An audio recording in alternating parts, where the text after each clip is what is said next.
네, 국회 오늘 본회의를 열어서 허위 조작 정보 근절법으로 불리는 정보통신망법 개정안을 처리할 예정인데요. 앞서서 다시 한번 점검하는 시간 가져보도록 하겠습니다. 양쪽을 차례로 연결할 텐데요. 먼저 더불어민주당 입장 좀 들어보기 위해서 이정헌 의원을 스튜디오로 모셨습니다. 어서 오세요. 네, 안녕하십니까. 이정헌입니다. 지금도 언론 시민단체의 반발이 계속 나오고 있거든요. 네. 이 얘기는 무슨 얘기냐면 공론화 내지 수기 과정이 지금 충분히 이루어지지 않았다는 하나의 반증이 될 수 있는데 그럼에도 불구하고 꼭 지금 처리를 해야 되는 걸까요? 네, 일단 저는 이렇게 생각합니다. 언론의 자유와 표현의 자유는 절대적으로 지켜져야 할 헌법적 가치입니다. 네. 하지만 동시에 한 개인의 인격과 삶을 파괴하는 허위 조작 정보와 불법 정보에 대해서는 단호하고 엄중한 조치가 필요하다고 생각합니다. 우리가 표현의 자유, 언론의 자유에만 집중하고 있습니다만 사실 여기에서 저희가 생각하지 못하고 있는 것이 절망에 빠진 한 사람입니다. 허위 조작 정보로 인해서 회복할 수 없는 피해를 입었고 때로는 삶을 포기하는 사람들까지 있습니다. 왜 그런 사람들에 대해서는 우리가 생각을 하지 않는지 네. 답답합니다. 절망에 빠진 한 사람을 살리는 것이 하나의 세상을 구하는 것이라고 저는 생각합니다. 그리고 과징금, 징벌적 과징금과 손해배상에 대해서 많은 분들께서 주목하고 계시는데 이 대상자들은 좁혀서 결정이 될 것입니다. 그래서 저희가 허위 조작 정보에 대한 기준을 마련할 때 크게 세 가지의 조건을 제시했고 법안에 담았습니다. 첫 번째가 허위성 또는 조작성입니다. 이게 허위, 가짜 정보, 조작 정보라는 것을 알면서도 이걸 유포하는 경우입니다. 조작이라고는 개념 자체가 그런 거죠. 네, 그렇죠. 그걸 알면서도 그렇죠. 누군가 예를 들자면 김종배의 시선집중에서 거론이 됐다. 그런 일은 없겠습니다만 아니면 어디 신문에서 봤다. 누가 그러더라.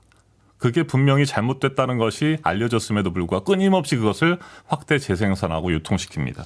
이 부분은 잘못됐다고 보는 겁니다. 그리고 두 번째, 실제로 손해를 가할 의도라든지 그걸 통해서 돈을 벌려고 하는 어떤 이익을 취할 의도가 목적성이 있었을 때 이것도 잘못된 거 아니겠습니까?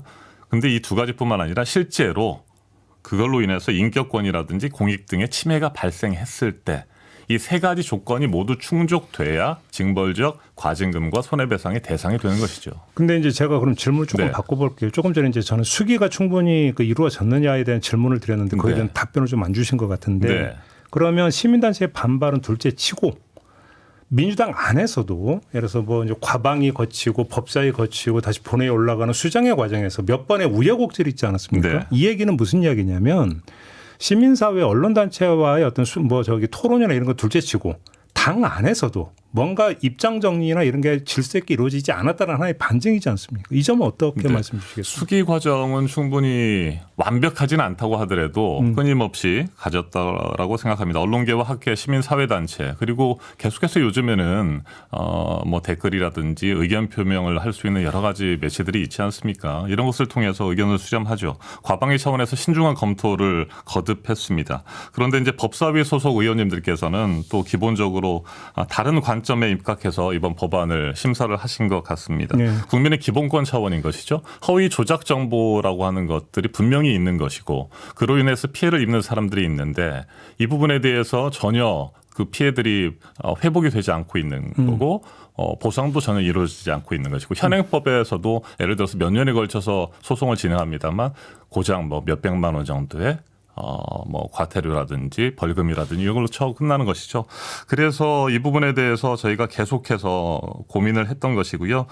시민사회와 언론계 등에서 우려했던 위헌적인 요소들을 없애는 과정들입니다. 그리고 이제 법사위하고 결국에는 과방위하고 왜 의견이 달랐었느냐. 법사위 속에서 결정했던 그 방식대로라고 한다면 유통 금지되는 허위 조작 정보의 범위가 너무나 넓어지게 됩니다. 그래서 그것을 최소화하기 위해서 목적성이라든지 의도성들이 반드시 필요하다라고 해서 다시 수정을 가하게 된 겁니다. 아무튼 좀 정리를 이건 저희도 이제 여러 차례 네. 몇 번 다뤘기 때문에 농축해서 좀 그 이야기를 좀 진행을 했으면 좋겠는데 최종적으로는 오늘 이제 필리버스터가 종료가 되면 오늘 처리하시는 거죠. 네, 그렇습니다. 그럼 이제 처리되는 최종 수정안에서 단순 허위 정보는 빠지게 되는 거죠. 당연합니다. 이제 그럼 그렇게 정리가 됐고, 네. 그럼 허위 조작 정보로 한정을 해서 네. 그 대상에 예를 들어서 정치 권력이나 이게 들어가느냐 안 들어가느냐 이제 이 문제가 이제 그 이전에 사실 쟁점이었잖아요. 네. 그게 그대로 유지가 되는 거죠. 네, 그렇습니다. 관련해서 허위 조작이냐 아니냐라고 하는 것의 최종의 판정은 법원의 판결을 통해서 이루어지는 거 네. 아니겠습니까? 맞습니다. 그러면 거기까지 가는 과정에서 이게 허위 조작이 아님에도 불구하고 정치 권력이 그 권력의 힘을 앞세워서 사법 처리에 어떤 나서고 그러면 그 기간 동안에 뭐 이렇게 괴롭히기 네. 내지 언론사 압박이 있을 수 있는 것 아니냐. 언론사실이 이 점을 계속 제기를 했잖아요. 이 점은 어떻게 보세요? 거기에 대한 대책도 저희가 함께 마련을 했습니다. 네. 이 조치가 전혀 없는 것이 아니고요. 공익적인 비판, 건전한 비판, 권력에 대한 감시, 견제 차원에서 당연히 언론의 역할이 있는 것이고 또 언론이 아닌 일반 시민들의 경우에도 충분히 의견을 개진하거나 본인의 뜻을 담은 그 콘텐츠들을 유통을 시킬 수 있다고 생각합니다. 그래서 이런 공익적 비판을 위축시키는 가중 손해배상 청구를 남용될 수 있는 부분을 금지하는 것까지도 저희가 담았던 것입니다. 그리고 이것이 실제로 금지할 만한 대상인 것이냐 아니냐라고 하는 것들을 법원이 신속하게 판단하도록 하는 그런 규정까지도 이 법안에 다 담겨져 신속하게 있습니다. 판단 어떻게 가능합니까? 네, 가처분이라는 것들이 있잖아요. 그리고 예. 가중 손해배상 청구를 남용되는 것을 금지하기 위한 어떤 법적인 조치들을 취하면 그 부분에 대해서 법원이 신속하게 판단을 내리도록 했습니다. 그래서 무조건 뭐 국민의힘에서 주장하는 것처럼 입틀막을 한다거나 완전하게 권력이라든지 자본에 대해서 견제하고 비판하는 것을 차단하는 것이 아니다라는 것입니다. 그런 내용들이 이 법안에 다 담겨져 있습니다. 그래요? 네. 자, 그리고 또 하나 이 그 사실적시에 의한 명예훼손죄 있지 않습니까? 네네. 이게 폐지가 아니라 지금 그대로 유지가 된 거죠. 네. 일단 그렇습니다. 저희 더불어민주당의 입장은 사실적시 명예훼손죄의 경우에는 완전히 폐지하는 것이 맞다라고 하는 입장입니다. 표현의 자유가 우려하시는 것처럼 심각하게 훼손될 수 있다고 저는 생각하고 있습니다. 이재명 대통령께서도 있는 사실을 얘기하는 것이 무슨 명예훼손이냐라는 말씀을 하셨습니다.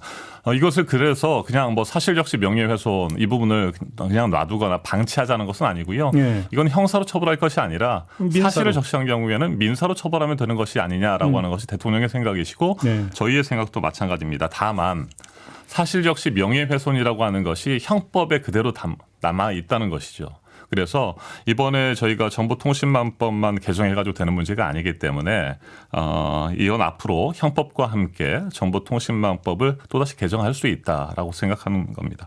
말씀하신 것처럼 수기 과정이 좀 더 필요한 부분도 있고 형법에 담겨 있는 부분까지 같이 처리하는 데 있어서 시간이 좀 필요하다. 법이라고 하는 것은 완전 무결한 것이 아니기 때문에 다시 근데 개정할 수 저는 있는 거기서 거죠. 좀 네. 이해가 안 되는 게 예를 들어서 이제 그 폐지로 가야 된다라고 하는데 이제 그 공감을 하는데 네. 형법에도 있기 때문에 네. 이번 정보통신망법에서 담았다가 아니라 네. 그게 맞다면 요번에 빼고 추가로 형법을 개정을 해야 되는 거지 여기에 담고 그래서 나중에 이 법과 형법도 같이 개정한다. 이 접근법은 이건 좀 아닌 거 아닙니까? 개정이라고 하는 것은요. 다른 법과의 형평이라든지 이런 것들을 같이 맞춰야 됩니다. 이게 정보통신망법만 개정한다고 해가지고 이 문제가 해결되는 것이 아니라는 겁니다. 형법에 살아있기 때문에 형법에 의율해서 이 부분에 대해서 법적인 조치가 이루어진다고 한다면 현실성이 없는 것이죠. 그래서 여기에 대해서도 찬반 논란이 분명히 있기 때문에. 제가 질문 드리는 네. 게 당연히 형법 개정을 해야죠. 네. 그러면 정보통신망법에 담을 게 아니라 안 담고 바로 형법 개정에 들어가면 되는 거 아니냐. 저는 이 질문을 드린 거예요. 네. 혼란이 있을 수 있기 때문에 그렇습니다. 형법하고 충돌할 수 있는 부분이 있는 것이죠.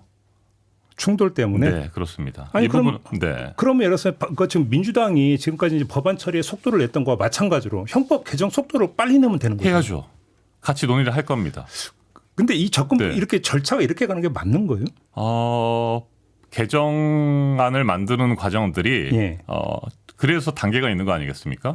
저희 국회 과방위 차원에서의 논의가 되고 네. 전체 회의를 통과하는 것들이 있지만 이게 법사위에서 또다시 심사할 수 있는 것이죠.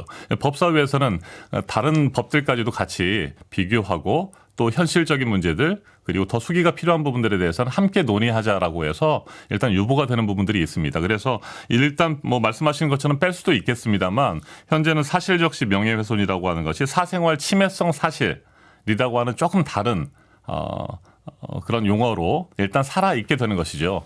완벽하게 사실적시 명예훼손죄가 있는 것은 아니고 다만 그렇게 사실상 볼 수 있는 것들이 일단은 남아있게 되는 것이고 형법과 함께 논의되고 함께 처리하는 과정들이 있을 겁니다. 일단 그 지난 11월에 네. 이재명 대통령 공개적으로 정성호 법무장관에게 이제 폐지 검토 지시를 내리지 네. 않았습니까? 그다음에 이제 보도에 따르면 최근에 대통령실에서 이 부분에 대해서 우려의 뜻도 전달을 했다는 보도도 있었어요. 혹시 그럼에도 불구하고 일단 남기는 것에 대해서 대통령실하고 의견 조율이나 소통이 혹시 있었습니까? 그거 분명히 그런 과정들은 있었을 거라고 생각을 합니다. 제가 직접 조율하거나 이런 과정에 참여를 하지는 않았습니다만 네. 법사위 수정안에서 이 부분이 다시 담겨 있었던 것이고요. 국회 과방위 차원에서는 이 부분을 명확하게 저희는 뺐습니다. 예, 다만 과방에서 뺐었죠. 네, 예. 뺐었죠. 그래서 앞서 법사위 가서 말씀드린 다시 것처럼 부활시킨 거고. 법사위에서는 형법이 현재 남아 있기 때문에 이 부분을 같이 함께 처리하는 방안들 그리고 그 과정의 수기 과정들을 좀 더 거치자라고 결론을 낸 것으로 저는 판단하고 있습니다. 그래요. 네. 그러면 예를 들어서 지금 이게 대통령의 공개적 지시 사항임에도 불구하고 이렇게 담긴 것에 대해서 법안이 본회의 처리가 돼서 정부로 넘어갔을 때 그러면 예를 들어서 대통령이 제의를 요구하거나 이런 일은 없을 거다 이렇게 전망을 하십니까? 저는 당정대가 조율을 했을 것으로 알고 있습니다. 그렇게 알고 계시다. 그럼요. 네, 그 처리 과정이 빠지지는 않았을 겁니다. 그러면 이건 이제 후속적으로 다시 후속 개정 작업에 들어간다라는 말씀이시잖아요. 필요하면 당연히 해야 되는 것이고요. 형법에 남아있는 부분까지 같이 이 부분이 논의되고 처리가 될 겁니다. 혹시 그러면 그거에 대한 혹시 실무 논의는 없습니까? 이거는 이제 과방위 차원에서는 얘기된 게 없습니다. 네. 실무 논의 당연히 해야 되죠. 예. 곧 시작할 것으로 생각을 합니다. 아, 그래요? 네. 아무튼 지금 조금 이제 잠시 후에 이제 시민단체 입장도 좀 들 건데 시민단체하고는 대화는 지금도 계속 혹시 이루어지고 있습니까? 네, 계속해서 의견 수렴을 하고 있고요. 저희가 어제 오전까지 최종적으로 법안을 마무리를 했는데 그때까지도 계속해서 말씀들을 들었고 예. 밤새도록 의견 조율을 하고 밤새도록. 네네. 그렇게 해서 결정을 한 지난밤에도 겁니다. 혹시 그런 의견 조율이 있었습니까? 지난 밤은 아니겠죠. 알겠습니다. 어제 낮에 왜냐하면 부의가 막판 조율이 됐고 혹시 좀 있었나 싶어서. 필리버스터가 시작됐기 때문에 이미 수정안이 부의가 돼서 필버가 진행이 되고 있는 겁니다. 알겠습니다. 네. 말씀 여기까지 들을게요. 고맙습니다, 의원님. 네, 고맙습니다. 네, 더불어민주당의 이정헌 의원과 함께했습니다.